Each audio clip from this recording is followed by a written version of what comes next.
आपके साथ मैं हूं ऋतिक सविता। स्वागत है आपका एसपीएन 9 न्यूज में। इस साल अगर जिक्र करें तो 2023 में 9 राज्यों के विधानसभा चुनाव होने, लेकिन 9 राज्यों में अगर आज हम जो प्रोग्राम करने वाले वो है मध्य प्रदेश। और मध्य प्रदेश की राजनीति में जो भूचाल आया है उस भूचाल को आप समझते हैं। एक तरफ देखा जाए तो शिवराज सिंह चौहान और ज्योतिरादित्य सिंधिया का जो आंतरिक कला है वो खत्म होने का नाम नहीं ले रहा है, तो दूसरी तरफ देखा जाए तो कमलनाथ पूरी तरीके से यहाँ पर बयान दे चुके हैं कि सिंधिया कोई तोप है। यानी कि देखा जाए तो कांग्रेस पार्टी में कमलनाथ ने खुद की तरफ से सिंधिया के लिए दरवाजे बंद कर दिए हैं, जबकि सिंधिया वही चेहरा है जब मध्य प्रदेश में जो है भारत जोड़ो यात्रा पहुंचती है तो सिंधिया राहुल गांधी की तारीफ करते हैं, भारत जोड़ो यात्रा की भी तारीफ कर देते हैं। और देखा जाए तो राहुल गांधी जो है सिंधिया पर कटाक्ष करते हैं, अप्रत्यक्ष रूप से टिप्पणी भी करते हैं।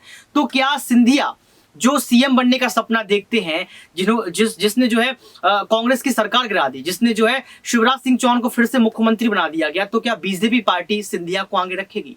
क्या बीजेपी पार्टी सिंधिया को सीएम चेहरा बनाएगी, या फिर यहां पर शिवराज सिंह चौहान के चेहरे पर एक बार फिर से बीजेपी पार्टी खेलने की कोशिश करेगी? और अगर ऐसा होता है तो सिंधिया का क्या होगा? क्या सिंधिया उड्डयन मंत्री का जो पद है उसको इस्तीफा देते हुए कांग्रेस में वापसी करेंगे? क्योंकि ये भी कहा जा रहा है कि अगर देखा जाए तो पिछले जो चुनाव हुआ था उसमें कांग्रेस पार्टी को जिताने का पूरा श्रेय सिंधिया को जाता है। सिंधिया ने जमीनी स्तर पर तमाम रैलियां की, उन रैलियों को जन संबोधित किया और जन संबोधित के साथ साथ जनता को जोड़ने का पूरा प्रयास किया। और 22 विधायकों के साथ जब यहां पर सीएम नहीं बनाया गया तो 22 विधायकों के साथ बीजेपी में शामिल हो गए। इसी मुद्दे को लेकर हमारे साथ बात करने के लिए मौजूद है हमारी सहयोगी शिप्रा। आपका बहुत बहुत स्वागत है शिप्रा। मैं आपसे ये पूछना चाहता हूँ, ये समझना चाहता हूँ कि जिस तरीके से देखा जाए तो मध्य प्रदेश के जो विधानसभा चुनाव है वो नजदीक हैं। एक तरफ जगह जगह कमलनाथ के पोस्टर लग रहे हैं और उन पोस्टर में देखा जाए तो ये लिखा है कि कमलनाथ जो इस बार सीएम बन जाएंगे, जनता पूरा प्रेम उन पर जता रही है।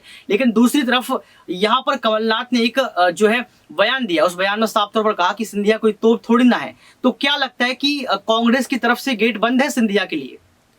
जो अभी देखकर लग रहा है सिंधिया ने, ऋतिक, जिस तरीके से उन्होंने कांग्रेस को छोड़ा था, आपको लोटस कमल याद होगा 2020 का, और जिस तरीके से उन्होंने सरकार गिराई थी, महज 1.5 साल के बाद वो सरकार गिरी थी। और कांग्रेस को एक तरीके से सिंधिया वो चेहरा थे कांग्रेस के लिए जिन पे एक राहुल गांधी का, सोनिया गांधी का बहुत ही विश्वास था, और वो कांग्रेस के उन चेहरों में, विश्वसनीय चेहरों में थे। उनका टूटना कांग्रेस के लिए बहुत आंतरिक आघात, बाह्य आघात से ज्यादा वो आंतरिक आघात था कि उसको सहन कर पाना, कि उनकी सरकार गिरी थी वो तो अलग बात थी, लेकिन उस चीज को सहन कर पाना बहुत ये था, मुश्किल था कांग्रेस के लिए कि ऐसा कैसे हो गया। तो जिस तरीके से सिंधिया ने कांग्रेस छोड़ा था, और अब जो कमलनाथ का आप बता रहे हैं, उस टाइम पे भी कमलनाथ और सिंधिया के बीच का जो मनमुटाव है वो साफ था।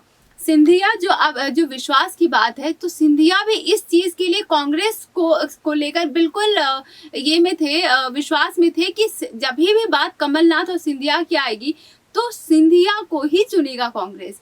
लेकिन कांग्रेस ने ऐसा नहीं करते हुए कमलनाथ को चुना और कमलनाथ को मुख्यमंत्री बनाया। बिल्कुल। तो दोनों का एक दूसरे के लिए आघात था, लेकिन उस आघात में कांग्रेस उस सिंधिया के लिए कुछ नहीं कर पाया। तो सिंधिया ने उसको छोड़ते हुए सीधे सीधे बीजेपी का दामन थाम लिया। अब सिंधिया को जब ये था 22 विधायकों के साथ, जितना उस मतलब कोविड के टाइम पे जिस तरीके की चीजें हुई थी वो हर तरीके से भर्त्सना हुई सिंधिया की, लेकिन उन्होंने उसकी परवाह नहीं की, सरकार में शामिल हुए। और उनको यकीन था कि अगर इस तरीके से इतना अपने आप को, वो हमेशा ही स्ट्रांग चेहरा माने जाते हैं, स्ट्रांग चेहरा है भी वो राजनीति के, लेकिन जब वो बीजेपी में भी गए तो कहीं ना कहीं जो उनकी एक, कहते हैं ना, आस टूटी थी कांग्रेस से, तो वही आस उनकी, वहां पे वो आस लेकर गए थे, यानी कि ये वो पूरी नहीं। बिल्कुल, यानी कि ये तय है कि कांग्रेस पार्टी में वापसी नहीं करेंगे सिंधिया।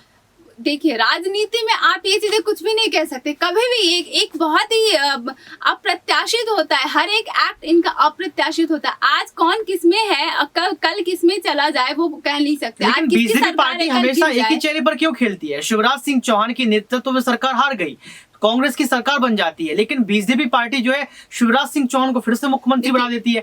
देखिए, अगर आपको बता दें कि सिराथू से जो केशव प्रसाद मौर्य के विरोध में समाजवादी पार्टी की महिला नेता पल्लवी पटेल लड़ी थी, और शरारतों से कौन हारे थे? केशव प्रसाद मौर्य, फिर भी डिप्टी सीएम बना दिया गया। तो ये क्या है? क्या ये रणनीतियां बनती हैं बीजेपी पार्टी के अंदर? कहीं ना कहीं जिसने आपकी सरकार बनाई, जिसने शिवराज को फिर से मुख्यमंत्री बना दिया, जिसने मध्य प्रदेश में आपकी गिरी हुई सरकार को बना दिया, आपने उसके चेहरे पर विश्वास नहीं किया। देखिए ऋतिक, बीजेपी में ये एक चीज है कि वो ना किसी को किसी चेहरे को क्रेडिट नहीं देते हैं। वो दो ही चेहरे को लेकर चल रहे हैं, वो है नरेंद्र मोदी का चेहरा और अमित शाह का चेहरा।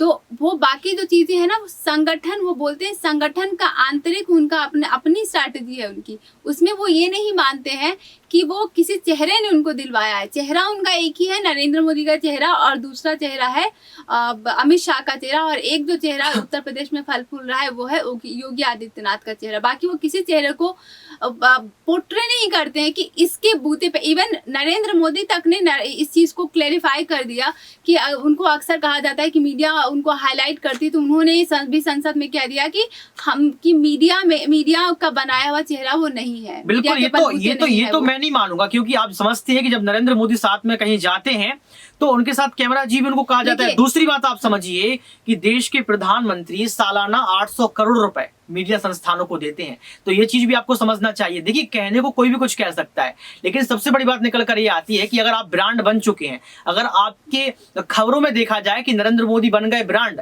तो कहीं ना कहीं आपको समझना चाहिए जो आप चेहरे का जिक्र कर रहे हैं। स्ट्रैटेजी की है ऋतिक, ये बात बीजेपी की स्ट्रैटेजी की है कि वो किसी भी चेहरे को इतना पावरफुल नहीं बनाना चाहते हैं।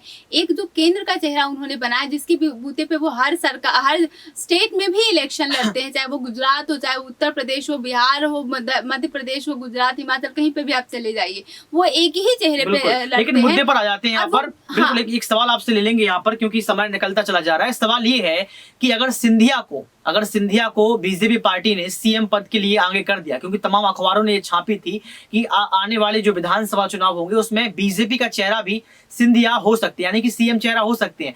अगर यहाँ पर ज्योतिरादित्य सिंधिया को बीजेपी पार्टी ने अगर सीएम बना दिया, तो शिवराज सिंह चौहान जो एक अहम भूमिका निभाते आए हैं मध्य प्रदेश की राजनीति में, उनका क्या होगा? ऋतिक, ये जो आप कह रहे हैं, ये वही बात होगी जो राजस्थान में कांग्रेस में आप गहलोत सरकार के बीच आप देख रहे हैं, सचिन पायलट गहलोत सरकार के बीच, वही चीज आप बीजेपी के अंदर हो जाएगी। और बीजेपी इस चीज को, इस फूट को बहुत हद तक समझती है।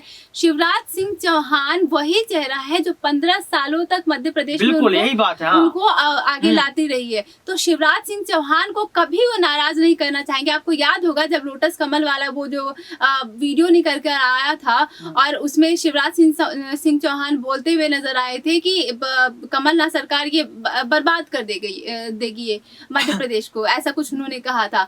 तो वो जो है वो कहीं ना कहीं दिखता है कि वो अपने आप को वहां पे लीडर के रूप में देख रहे हैं। और अगर सिंधिया को बीजेपी कहीं से भी आगे करती है, तो कहीं ना कहीं बीजेपी को पता है कि वो उनके अंदर आंतरिक फूट डालेगी और वो कभी नहीं। लेकिन सबसे बड़ी बात ये भी निकल कर आती है, कमलनाथ ने जब सिंधिया को तो बोल दिया, तो कहीं ना कहीं उन्होंने पलटवार किया। उस पलटवार को मैं बताऊंगा क्या उन्होंने कुछ कहा। उसके बाद आपसे सवाल भी लेंगे। देखिए, ज्योतिरादित्य सिंधिया के बयान पर पलटवार करते हुए कमलनाथ ने कहा कि कुछ सवाल जनता पर भी छोड़ देने चाहिए। अतिथि कौन है, इसका भी जल्द जवाब मिल जाएगा। 8 महीने बाद सारे जवाब आ जाएंगे, फिर पता चल जाएगा कि नमूना कौन है और अतिथि कौन है। ये उस सवाल का जवाब दिया है जिस पर जो है कटाक्ष करते हुए सिंधिया नजर आए थे। यानी कि जब तोप बोला गया, तो यहाँ पर ज्योतिरादित्य सिंधिया को गुस्सा आया और उन्होंने बहुत कुछ बोल दिया। यानी कि यहाँ पर कांग्रेस के तमाम नेताओं को घेर लिया। भारत जोड़ो यात्रा पर भी आए, राहुल गांधी पर भी सवाल जवाब किए। इसके साथ साथ तमाम कांग्रेस के जो बड़े नेता हैं, खड़गे, इनको भी नहीं छोड़ा। लेकिन सवाल दर्शकों आपसे ये रहेगा जाते जाते कि आप मुझे बताइए कि अगर यहाँ पर ज्योतिरादित्य सिंधिया बीजेपी की तरफ से सीएम चेहरा घोषित किए जाते हैं, तो शिवराज सिंह चौहान क्या कांग्रेस में आएंगे? पहला सवाल। वैसे तो ये ऑफिशियल खबर नहीं है, लेकिन ये कयास लगाया जा रहा है, कयास के तौर पर देखा जा रहा है, खबर यही है। लेकिन दूसरी बात निकल कर ये आती है कि शिवराज सिंह चौहान अगर सीएम बनते हैं, तो ज्योतिरादित्य सिंधिया की क्या घर वापसी होगी? आज के इस खास प्रोग्राम में बस इतना ही। देखते रहिए SPN9 न्यूज।